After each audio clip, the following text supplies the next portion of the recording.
শোণিতপুৰ জিলাৰ অন্তৰ্গত ঢেকিয়াজুলি পৌৰসভা এলেকাৰ ১ নং ৱাৰ্ডত এটা পৰিয়ালৰ ঘৰৰ ওপৰত এজোপা প্ৰকাণ্ড গছ বাগৰি পৰাত গুৰুতৰভাৱে আঘাতপ্ৰাপ্ত হয় এগৰাকী মহিলা। পৰিয়ালটোৰ ঘৰৰ ওপৰত প্ৰকাণ্ড গছজোপা বাগৰি পৰাত ঘৰটোৰো বিস্তৰ ক্ষতিসাধন হয়। পৰিয়ালটোৰ অভিযোগ অনুসৰি গছজোপাৰ এটা অংশ পচি যোৱাত কাটি দিবলৈ বিভাগীয় কৰ্তৃপক্ষক অনুৰোধ জনোৱা হৈছিল, যদিও এই ক্ষেত্ৰত কোনো সুব্যৱস্থা গ্ৰহণ নকৰিলে বিভাগীয় কৰ্তৃপক্ষই।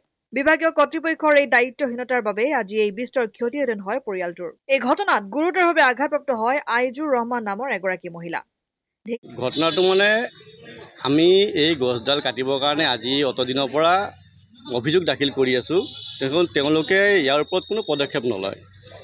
যে তেওঁলোক চাই গ'ল এটা ডাল পৰিছে, তথাপি ইমান ডাঙৰ ডালসোপা পৰাৰ পিছতো আমি ক'লোঁ যে এই গছডাল কাটিব লাগে বা ডালসোপা কাটি দিব লাগে, তথাপি তেওঁলোকে কোনো পদক্ষেপ নলয়। আজি আমাৰ বৌৰ ভিতৰত গা ধুই থকা অৱস্থাত গছটো তৎক্ষণাত পৰিছে, কোনো একো নাই, বতাহ বৰষুণ নাই, ঘপককৈ গছটো পৰিছে। আমাৰ বৌ পূৰা মানে বহুত বেছি আঘাতপ্ৰাপ্ত হৈছে। এনেকুৱা দুখ পাইছে মানে গোটেই ছাল এই হাতৰ ছাল গৈছে, ভৰিত দুখ পাইছে, হাড়দি ভাঙাৰ নিচিনা অৱস্থা, খোজকাঢ়িব পৰা নাই।